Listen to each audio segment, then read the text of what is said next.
मुंबई की अंडरवर्ल्ड और कॉरपोरेट दुनिया का बेताब बादशाह अभिमन्यु सिंह एक ऐसा नाम जिसके सिर्फ एक इशारे पर शहर की सरकारें हिल जाती थी। जो आदमी कभी अपनी प्राइवेट जेट के बिना सफ़र नहीं करता था, वो आज उत्तर प्रदेश के एक ठेठ गांव की कच्ची सड़क पर अपने 2 लाख के इटालियन लेदर शूज को कीचड़ में बर्बाद कर रहा था। वजह उसके अड़ियल दादाजी, जिन्होंने अपनी पुश्तैनी हवेली और गांव की मिट्टी छोड़ने से साफ इनकार कर दिया था। परिवार में किसी इमरजेंसी की वजह से अभिमन्यु को अपनी सारी मीटिंग्स कैंसिल करके गांव आना पड़ा। उसे अपने आसपास ब्लैक कमांडोज की फौज लेकर चलना बिल्कुल पसंद नहीं था। इसलिए वो अपनी custom made black range rover खुद ड्राइव करके आ रहा था। लेकिन किस्मत को आज मुंबई के इस किंग का मजाक उड़ाना था। गांव से महज 2 किलोमीटर पहले एक गहरे गड्ढे और कीचड़ की वजह से उसकी रेंज रोवर का टायर बुरी तरह पंचर हो गया और सस्पेंशन भी टूट गया। अभिमन्यु ने गुस्से से स्टीयरिंग व्हील पर मुक्का मारा। मैकेनिक को शहर से आने में कम से कम 2 घंटे लगने वाले थे। अब सवाल ये था कि क्या वो 2 घंटे इस सुनसान सड़क पर एक बंद गाड़ी में बैठेगा?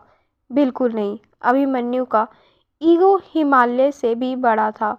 मैं किसी लाचार बेवकूफ़ की तरह यहाँ इंतज़ार नहीं करूँगा। उसने बड़बड़ाते हुए अपनी गाड़ी को लॉक किया और पैदल ही गांव की तरफ चलने का फैसला कर लिया।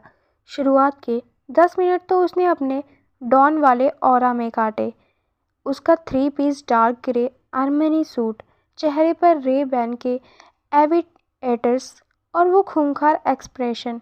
वो गांव की सड़क पर भी ऐसे चल रहा था जैसे किसी की जान लेने जा रहा हो। लेकिन जैसे जैसे वो आगे बढ़ा, गर्मी और उमस ने उसका पारा हाई कर दिया। उसके महंगे जूते गांव की उस चिकनी मिट्टी पर फिसल रहे थे। उसका पूरा मूड एक्सपायर हो चुका था। वो बस किसी तरह हवेली पहुंचकर सीधे नहाना चाहता था। तभी हवा में एक बहुत ही सुरीली, बेपनाह और खिलखिलाती हुई हंसी गूंजी। अभिमन्यु ने चिढ़कर अपना सिर उठाया। सड़क के किनारे एक आम का बड़ा सा बाग था और वहाँ 3-4 लड़कियाँ खड़ी थी। आमतौर पर अभिमन्यु लड़कियों पर ध्यान नहीं देता था, लेकिन वहाँ कुछ ऐसा था जिसने उसके कदम को अचानक ब्रेक लगा दिया।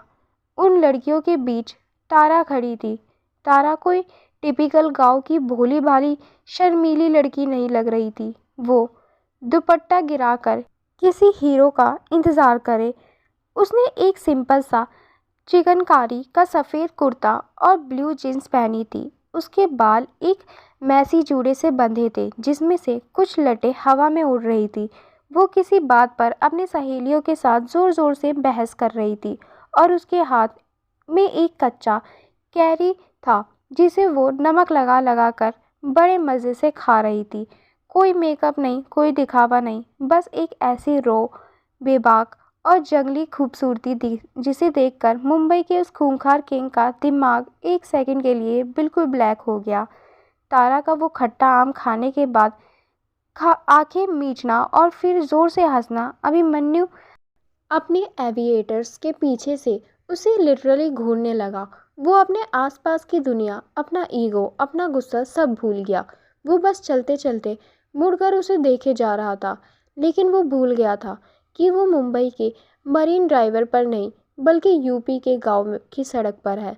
यहाँ ट्रैफिक रूल्स नहीं, गांव गाय और सांड के रूल्स चलते हैं। अभिमन्यु तारा को घूरता हुआ आगे बढ़ रहा था। तभी पीछे से भोला आ गया।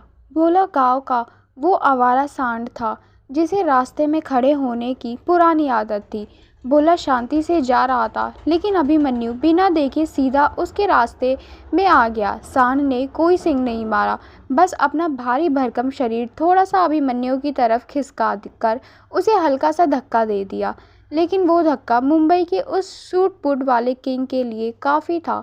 अभिमन्यु का ध्यान भटका हुआ था। उसके महंगे जूतों की ग्रिप कीचड़ में पहले ही ज़ीरो थी।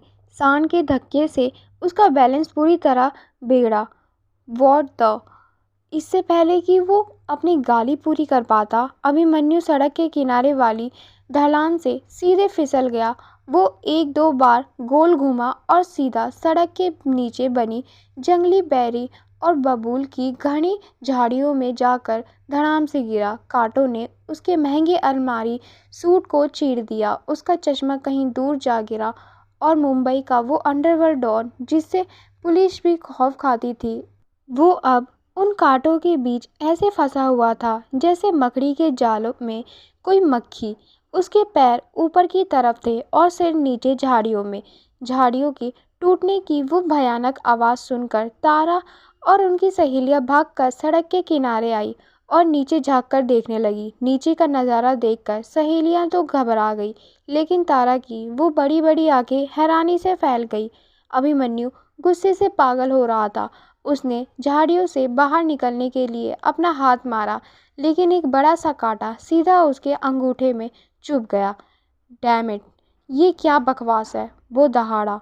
ऊपर सड़क से तारा ने नीचे देखा। एक आदमी जो किसी महंगी हॉलीवुड फिल्म के विलन जैसा लग रहा था, वो उसके गांव की जंगली झाड़ियों में उल्टा उल्टा लटका हुआ गालियां बक रहा था। तारा अपनी हंसी कंट्रोल नहीं कर पाई। अरे भाई साहब, तारा ने अपनी दोनों कमर पर हाथ रखते हुए बिल्कुल बिंदास और हल्के मजाकिया अंदाज में ऊपर से आवाज़ लगाई, जिंदा हो या यमराज को मिस कॉल मारूं? भाई साहब, अभिमन्यु ने कांटों के बीच से अपना सिर ऊपर किया। उसका चेहरा गुस्से से लाल हो चुका था। उसके बालों में सूखे पत्ते और छोटी छोटी टहनियाँ फंसी थी। उसका ईगो इस वक्त बुरी तरह कुचला जा रहा था। उसने अपनी वो खूंखार डार्क नज़रें ऊपर खड़ी उस लड़की पर गाड़ी जो उसे देखकर अपनी हंसी दबाने की नाकाम कोशिश कर रही थी। जस्ट शट अप, अभिमन्यु गर्राया, और मेरी मदद करने के लिए किसी को बुलाओ। तारा ने अपनी एक आईब्रो उठाई।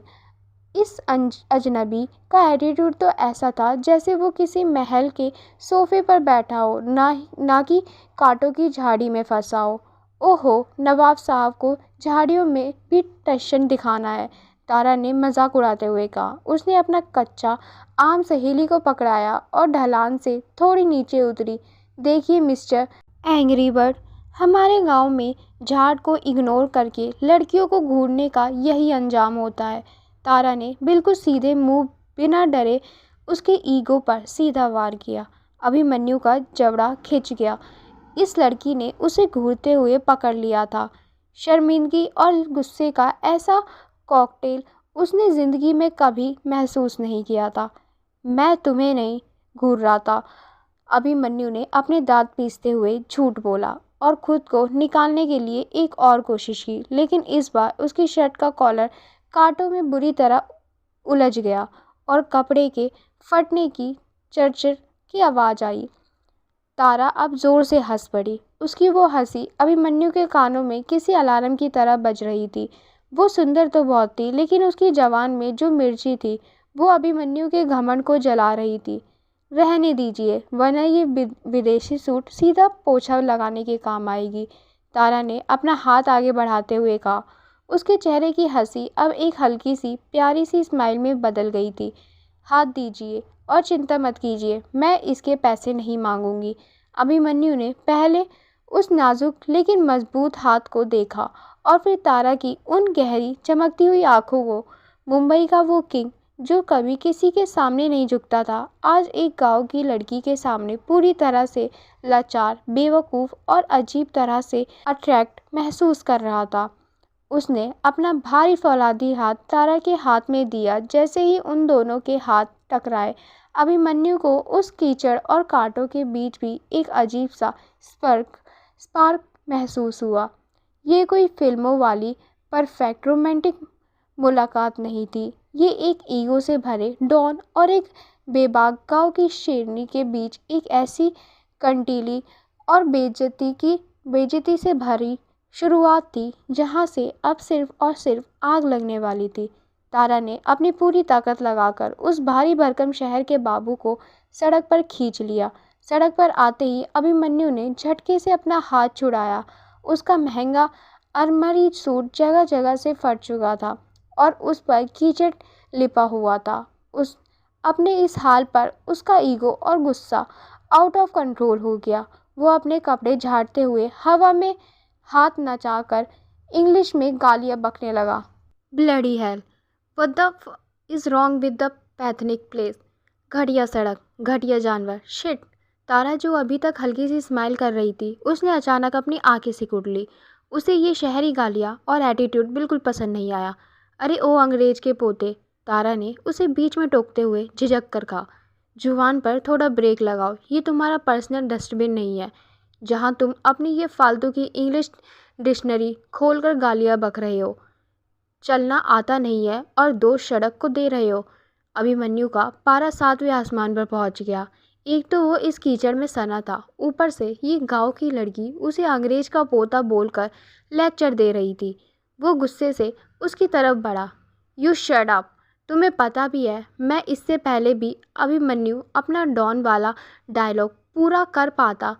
अचानक उसकी आवाज़ गले में ही फंस गई। उसकी गर्दन, जहाँ से शर्ट फटी थी, और उसके दोनों हाथों पर अचानक एक बहुत ही भयानक, सुन कर देने वाली जलन और खुजली शुरू हो गई। ऐसा लग रहा था जैसे किसी के ने उसकी स्किन पर लाल मिर्च का पाउडर और आग एक साथ रगड़ दी हो। आह, व्हाट द ब्लडी हेल, ये क्या हो रहा है।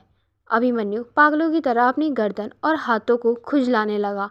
उसका वो खूंखार डॉन वाला एटीट्यूड सेकंड में गायब हो गया और वो सड़क पर किसी बंदर की तरह उछलने लगा। वो जितना खुजला रहा था, जलन उतनी ही तेज से उसके पूरे शरीर में फैल रही थी। उसकी गोरी स्किन पर लाल लाल रैशेज पड़ने लगे थे। तारा और उसकी सहेलियां एक सेकंड के लिए तो हैरान हुई, लेकिन फिर तारा की नज़र सड़क के नीचे उन झाड़ियों पर गई जहां अभिमन्यु गिरा था। वहां की वॉन्च की बेल बिच्छू बूटी उगी हुई थी। गांव का बच्चा बच्चा जानता था कि अगर ये पत्ता स्किन पर टच हो जाए तो इंसान खुजली के मारे रो पड़ता है। लो, कर लो बात। तारा जोर से हंस पड़ी। भाई साहब सीधे बिच्छू बूटी की झाड़ी में लौट कर आए हैं। अभिमन्यु खुजली से तड़प रहा था। उसकी आंखों से पानी आने लगा था। हंसना बंद करो और बताओ ये कैसे। आह डैम इट, ये रुक क्यों नहीं रहा है। वो लिटरली अपनी शर्ट के बटन नोच रहा था। तारा ने देखा कि अब पानी सिर से ऊपर जा रहा है। गांव के नुस्खे गांव में ही काम आते हैं। उसने इधर उधर नज़र दौड़ाई। सड़क के किनारे ही एक गाय का ताज़ा गोबर पड़ा हुआ था। बिना एक सेकंड सोचे तारा ने अपने दोनों हाथों में वो गोबर उठाया और तेजी से अभिमन्यु के पास आई। अभिमन्यु को समझ पाता उससे पहले ही तारा ने वो गोबर सीधे अभिमन्यु के गर्दन, उसके खुले सीने और उसके हाथों पर जोर तरीके से रगड़ दिया। अभिमन्यु एकदम फ्रीज हो गया। खुजली का एहसास एक पल के लिए गायब हो गया, लेकिन उसकी जगह एक भयानक बदबू और गीलेपन ने ले ली। उसने अपनी गर्दन और अरमनी के सूट पर लिपा हुआ वो हरा भूरा गोबर देखा। मुंबई का वो अंडरवर्ल्ड किंग, जिसे परफ्यूम भी कस्टम मेड फ्रांस से मंगा कर लगाना पसंद था, आज उसके सीने पर गाय का गोबर पोता हुआ था। Are you mad. अभिमन्यु की दहाड़ से आसमान कांप गया। उसकी आंखें गुस्से से लाल हो चुकी थी। वो तारा को खून पी जाने वाली नज़रों से देख रहा था। What the did you just do. तुमने मेरे ऊपर ये गोबर लगाया है। तुम्हारी इतनी हिम्मत। हाँ गोबर है, और इतना चिल्लाने की ज़रूरत नहीं है। कान सही है मेरे। तारा बिल्कुल नहीं डरी। वो अपनी कमर पर हाथ रखकर सीना तान कर खड़ी हो गई। तुम्हारी उस बिच्छू बूटी का जहर किसी महंगी क्रीम से नहीं, इसी देसी इलाज से उतरेगा, समझे। अभिमन्यु उसे चीर फाड़ देने के लिए आगे बढ़ने ही वाला था। वो कुछ और जहरीले शब्द बोलने के लिए मुंह खोल ही रहा था कि अचानक उसे एहसास हुआ उसकी स्किन पर जो आग लगी हुई थी वो अब एकदम ठंडी पड़ चुकी थी। वो जानलेवा खुजली जादुई तरीके से गायब हो गई थी। गोबर की ठंडक ने बिच्छू बूटी के जहर को पूरी तरह काट दिया था। अभिमन्यु का मुंह खुला का खुला रह गया। उसका ईगो और सच्चाई आपस में लड़ रहे थे। जलन सच में ख़त्म हो गई थी, लेकिन अपने ऊपर गोबर पोता हुआ देखकर उसका मेल ईगो किसी ज्वालामुखी की तरह सुलग रहा था। तारा ने उसकी एक्सप्रेशन में आया नोटिस कर लिया था। उसने एक प्राउड स्माइल दी और अपने हाथ किनारे की घास पर पोंछते हुए कहा, चलो अब मुझे थैंक यू बोलने की कोई ज़रूरत नहीं है। अपनी गाड़ी ठीक करवाओ और निकलो यहाँ से। वैसे भी तुम जैसे शहरी लोग को गांव की हवा सूट नहीं करती। Thank you. अभिमन्यु का पारा वापस हाई हो गया। तुमने मेरी 5 लाख की गाड़ी और मेरे कपड़ों पर गोबर पोता है और तुम चाहती हो मैं तुम्हें थैंक यू बोलूं? तुम्हें तो मैं। अभी अचानक पीछे से ब्रेक लगने की तेज आवाज़ आई। एक भारी भरकम ब्लैक फॉर्च्यूनर सड़क पर आकर रुकी। ये वो गाड़ी थी जो अभिमन्यु के दादाजी ने उसे लेने के लिए भेजी थी। बगाड़ी के दरवाजे खुले और उसमें से दादाजी के 4-5 लठेठ और बॉडीगार्ड्स बाहर निकले। छोटे मालिक, उनमें से एक ने घबराकर आवाज़ लगाई।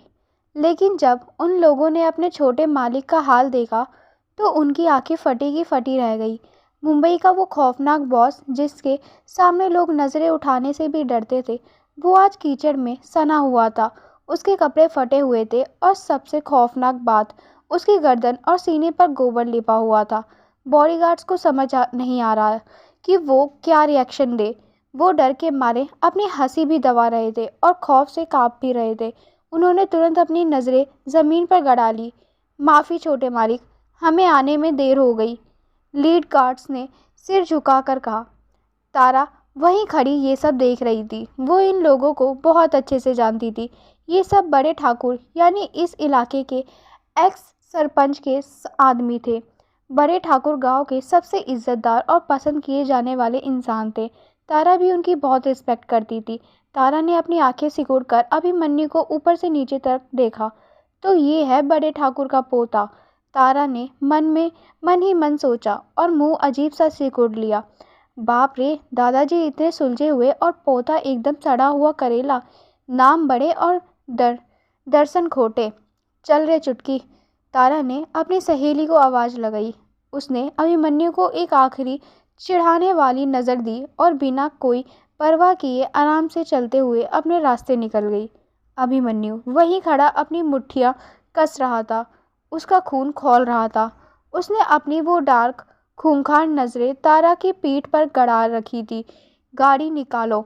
अभिमन्यु ने अपने आदमियों की तरफ मुड़कर एक ऐसी खौफनाक आवाज़ में कहा कि सबकी रूह कांप गई।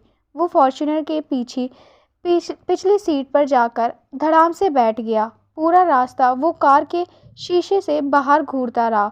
उस लड़की ने इसके ईगो को जिस तरह सड़क पर कुचला था और ऊपर से ये गोबर वाला कांड। अभिमन्यु सिंह ने अपनी ज़िंदगी में कभी हार नहीं मानी थी। ये कोई रोमांटिक मुलाकात नहीं थी, ये एक जंग का ऐलान था। तारा को अंदाज़ा भी नहीं था कि उसने किस खतरनाक शेर की पूंछ पर पैर रख दिया था। बड़े ठाकुर भवानी सिंह की पुश्तैनी हवेली किसी शाही किले से कम नहीं थी। सफ़ेद संगमरमर और पुरानी नक्काशी के साथ सजी उस हवेली के बड़े से लोहे के दरवाजे जब खुले तो अभिमन्यु की ब्लैक फॉर्च्यूनर सीधे अंदर आकर रुकी। हवेली के विशाल दालान आंगन में दादाजी अपनी एक बड़ी सी लकड़ी की आराम कुर्सी पर बैठे थे। उनके आसपास हवेली के पुराने वफादार नौकर, मुनीम और कुछ गार्ड्स खड़े थे। दादाजी को खबर मिल चुकी थी कि उनका पोता, जो मुंबई का बहुत बड़ा डॉन और बिजनेसमैन बन चुका है, वो आज गाँव आ रहा है। गाड़ी का दरवाज़ा खुला। अभिमन्यु गाड़ी से बाहर निकला। हवेली का वो शांत और शाही माहौल एक झटके में एक अजीब से सन्नाटे में बदल गया। दादाजी, जो अपने पोते का स्वागत करने के लिए अपनी मूँछों पर ताव दे रहे थे, उनकी उंगलियां मूँछों पर ही रुक गई। अभिमन्यु की हालत देखकर किसी को अपनी आंखों पर यकीन नहीं हो रहा था। उसका वो लाखों का विदेशी सूट कीचड़ से सना हुआ और जगह जगह से कांटों से फटा हुआ था। उसके बालों में अभी भी सूखी घास फंसी थी और सबसे भयानक, उसकी गर्दन, सीने और कपड़ों से गाय के गोबर की वो ताज़ा और तीखी महक आ रही थी। वो किसी राजा की तरह नहीं, बल्कि कीचड़ में लड़कर आए किसी जंगली सूअर की तरह लग रहा था। पहले तो सब सदमे में थे, लेकिन फिर एक नौकर ने अनजाने में ही फिस करके हंसी छूट गई। उसने तुरंत अपने मुंह पर हाथ रख लिया। उस एक हंसी ने जैसे हवेली में एक ट्रिगर दबा दिया हो। मुनीम जी ने अपनी गर्दन नीचे कर ली ताकि उनकी हंसी ना दिखे, और दादाजी वो भारी आवाज में अचानक जोर जोर से ठहाके लगाकर हंसने लगे। अरे ओ बम्बई के नवाब, ये क्या रूप बना कर आए हो? गांव की मिट्टी से इतना प्यार हो गया कि गोबर में ही लौट लिए। दादाजी ने हंसते हुए अपने घुटने पर हाथ मारा। अभिमन्यु वहीं दालान के बीचों बीच खड़ा था। उसकी मुट्ठियां इतनी जोर से कसी हुई थी कि उंगलियों के पोर सफ़ेद पड़ चुके थे। उसका पारा, जो पहले ही उस जंगली लड़की की वजह से आसमान पर था, अब हवेली वालों की इस हंसी को देखकर ज्वालामुखी की तरफ फट पड़ा। उसकी वो खूंखार आँख, लाल आंखें जैसे सबको जिंदा जला देने के लिए काफ़ी थी। चुप रहो सब। अभिमन्यु की वो खौफनाक और बर्फ जैसी ठंडी दहाड़ सुनकर हवेली की दीवारों तक में कंपन महसूस हुआ। एक सेकंड के अंदर दादाजी की हंसी रुक गई और सारे नौकर खौफ के मारे पीछे हट गए। हवेली में शमशान जैसा सन्नाटा छा गया। मैं यहाँ कोई जोकर बनकर नहीं आया हूँ कि तुम सब अपने दांत दिखा रहे हो। अभिमन्यु की आवाज़ में कोई सम्मान या प्यार नहीं था, सिर्फ एक डिक्टेटर वाला गुस्सा था। उसने अपनी उंगली मुनीम और नौकरों की तरफ उठाते हुए गुर्रा कर कहा, अगर किसी के चेहरे पर मुझे एक और मुस्कान दिखी या किसी ने इस बारे में एक शब्द भी मुंह से निकाला तो मैं उसकी जुबान खींचकर उसी के हाथ में दे दूंगा। समझ में आया? सारे नौकरों ने डर के मारे ज़मीन की तरफ नजरें गड़ा ली और कांपते हुए सिर हिलाया। दादाजी ने भी अपने पोते का ये खूंखार रूप देखकर चुप्पी साध ली। उन्हें एहसास हो गया कि ये अब उनका वो छोटा पोता नहीं रहा, ये मुंबई का वो खौफनाक किंग है जिसके नाम से लोग कांपते हैं। अभिमन्यु ने बिना दादाजी के पैर छुए या उनसे हालचाल पूछे भारी कदमों से सीढ़ियां चढ़कर शुरू कर दिया।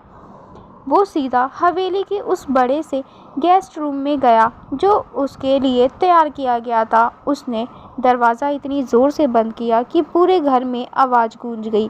कमरे में जाते ही वो सीधा बाथरूम में घुसा। उसने ठंडे पानी का शावर ऑन किया। वो पानी के नीचे खड़ा अपनी स्किन को बहुत ही बेदर्दी से रगड़ रहा था। उसका ईगो उसे अंदर ही अंदर नोच रहा था। वो अंग्रेज का पोता और गोबर वाले शब्द उसके दिमाग में किसी हथौड़े की तरह बज रहे थे। तारा का वो बेखौफ हंसता हुआ चेहरा उसे याद आ रहा था। तुम्हारी हिम्मत कैसे हुई मुझे छूने की? वो पानी के नीचे खड़े खड़े दांत पीसते हुए बड़बड़ाया। वो अपनी स्किन को तब तक रगड़ता रहा जब तक वो पूरी तरह लाल नहीं हो गया। वो सिर्फ वो गोबर नहीं साफ कर रहा था, वो उस बेइज्जती को धोना चाहता था जो सड़क पर उस लड़की ने उसके ईगो पर की थी। आधे घंटे बाद जब अभिमन्यु बाहर आया तो वो एक डार्क नेवी ब्लू रंग की शर्ट और ब्लैक ट्राउज़र पहने हुए था। उसके बाल पीछे की तरफ स्किल सेट थे।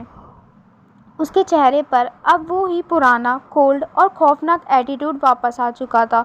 वो नीचे दालान से आया। दादाजी अब थोड़े गंभीर होकर अपनी कुर्सी पर बैठे थे। अभिमन्यु उनके सामने रखे एक बड़े से सोफे पर जाकर बैठा। उसने अपनी एक टांग दूसरी टांग पर रखी और बहुत ही प्रोफेशनल तरीके से बात शुरू की।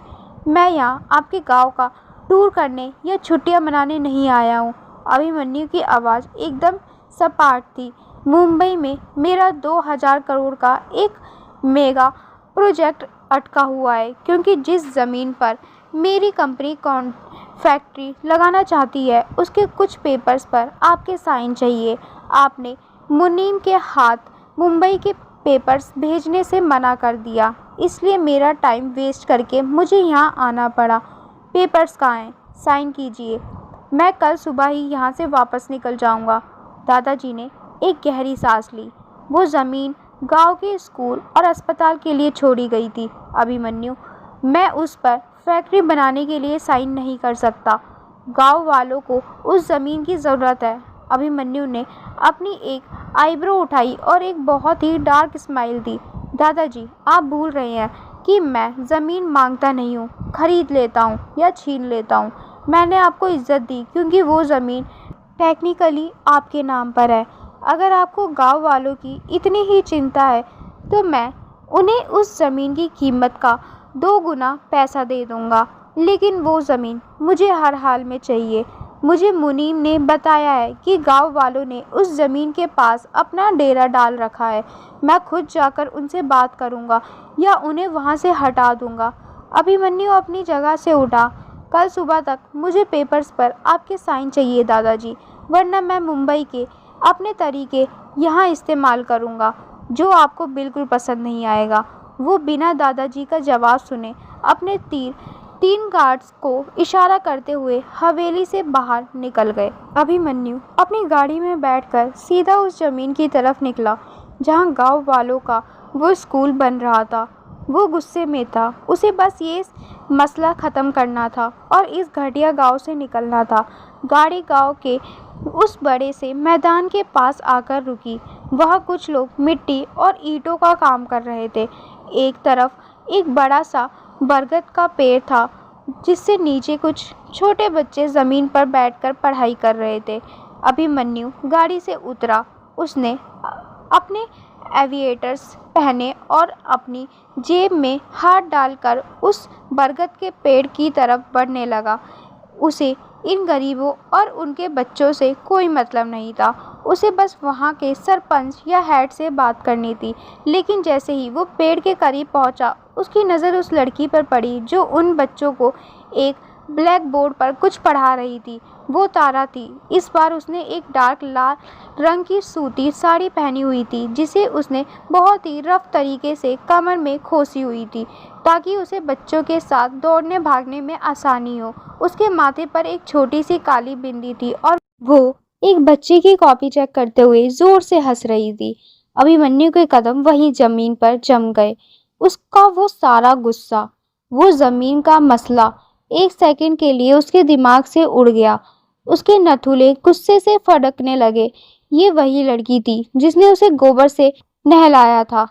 तारा ने आहट महसूस की। उसने पीछे मुड़कर देखा। काले चश्मे और उस खतरनाक डार्क ब्लू शर्ट में अभिमन्यु किसी तबाही की तरह उसकी तरफ घूर रहा था। तारा एक पल के लिए तो उसे देखकर ठिठक गई। नहाने धोने के बाद ये आदमी सच में किसी इंटरनेशनल मॉडल या हीरो से कम नहीं लग रहा था। लेकिन फिर तारा को सुबह वाला वो गोबर वाला सीन याद आ गया और उसके चेहरे पर एक बहुत ही शरारती चिढ़ाने वाली स्माइल आ गई। तारा ने बच्चों को अपना काम करने को कहा और वो अपने दोनों हाथ बांधकर बिल्कुल बिंदास अंदाज में अभिमन्यु के सामने आकर खड़ी हो गई। अरे वाह, गोबर वाले बाबू नहा धोकर एकदम चमक गए। तारा ने उसे ऊपर से नीचे तक देखते हुए जोर से ताना मारा। अभिमन्यु के चेहरे की नसें तन गई। उसके साथ चल रहे उसके गार्ड्स ने जब उस लड़की के मुंह से गोबर वाले बाबू सुना तो उनकी आंखें फटी रह गई। लेकिन अभिमन्यु के खौफ से वो 1 इंच भी नहीं हिले।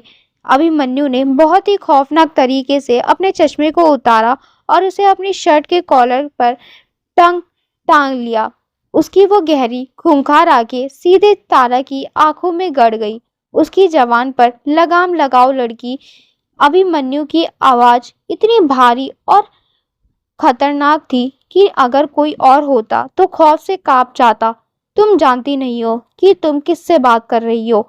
सुबह जो तुमने बेवकूफ़ी की थी उसके लिए मैं तुम्हें इसी वक्त ज़मीन पर गाड़ सकता हूँ। तारा जरा भी नहीं डरी। उसने अपनी गर्दन थोड़ी सी टेढ़ी की और एक चुनौती भरी स्माइल दी। अच्छा तो गाड़ दो, मैं भी तो देखूं मुंबई के इस डॉन में कितनी ताकत है।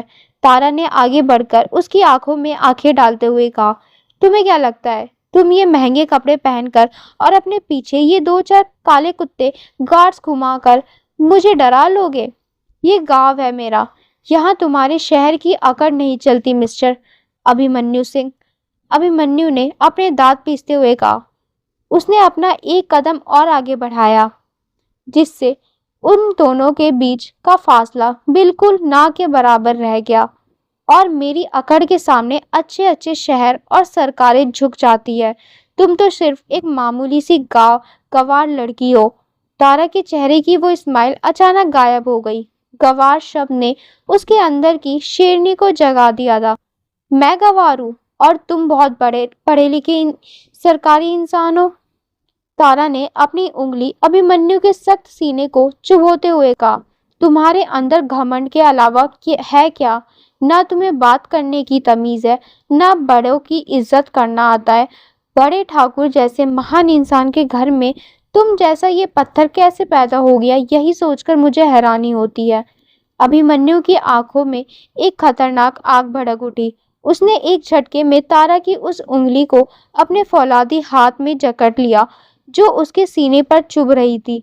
उसने तारा की कलाई को इतनी जोर से पकड़ा कि तारा के मुंह से दर्द की एक हल्की सी सिसकी निकल गई। मुझे मेरे खानदान या मेरे दादाजी के बारे में लेक्चर देने की जरूरत नहीं है। अभिमन्यु ने तारा की कलाई को अपनी तरफ खींचते हुए बहुत ही खूंखार आवाज में फुसफुसाया। तारा का चेहरा अभिमन्यु के चेहरे के बिल्कुल करीब आ गया था। अभिमन्यु की गर्म गुस्से वाली सांसें तारा के चेहरे पर पड़ रही थी। तुम जो ये जमीन पर बच्चों को पढ़ाकर महान बनने का नाटक कर रही हो ना, मैं चाहूं तो इस जमीन पर कल सुबह तक बुलडोजर चलवा सकता हूँ। ये जमीन मुझे चाहिए। तारा की आंखों में दर्द था, लेकिन उसने हार नहीं मानी।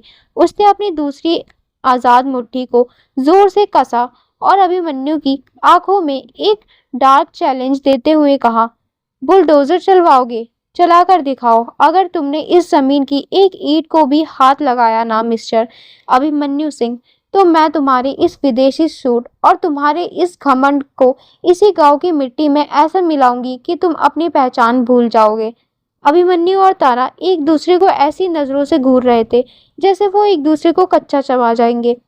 अभिमन्यु की वो हमेशा शांत रहने वाली ठंडी दुनिया में इस लड़की ने एक भयानक आग लगा दी थी।